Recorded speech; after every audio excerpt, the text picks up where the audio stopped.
encourage you with that. And one, it shows how important it is to Eden that she wanted Matthew to be able to see that she's learning her memory verse. It shows how important it is to her family that they're doing together. And the last thing is also very, very simple. You don't have to know much about the Bible to do, or you don't have to know how to do a family devotion to just go over the verses that your children bring home with them, memorize them together, make a game of it maybe. Whoever memorizes the most or whoever memorizes them the fastest gets to pick the next restaurant when you go out to eat, or the next place you go hiking as a family, or whatever it is that you do together.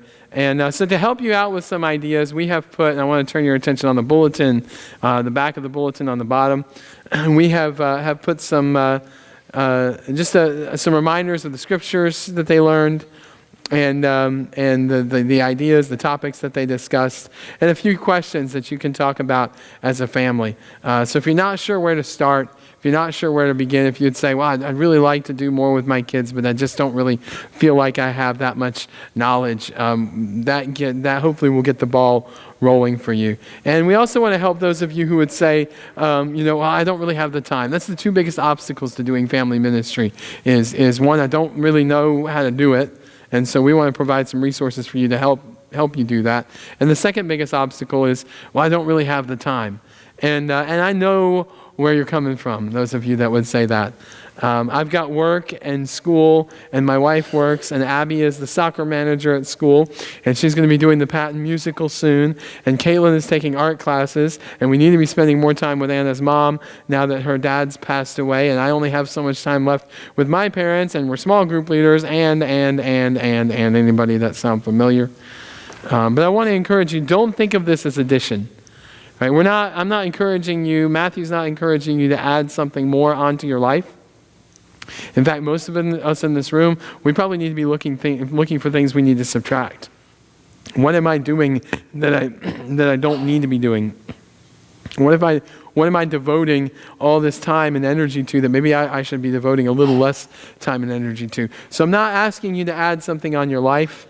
I'm not asking you to tack on yet another activity. What we're saying is use the time, use the resources that you already have. How many of you plan to eat dinner at some point over the next week? Right? Anybody going to eat food in the evening? I asked you this question last week too, right?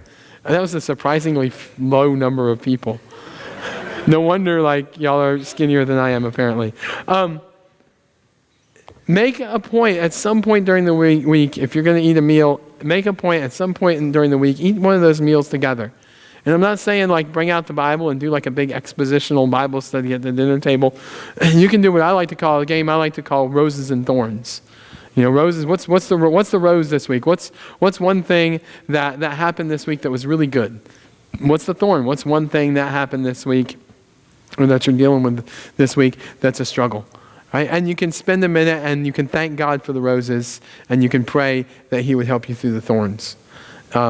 It's simple, it's organic, it's fun. You don't have to be a Bible scholar to do it. All you need to be able to do is pray, is give God thanks for the good things and pray for the difficult things. And so I want to encourage you with that.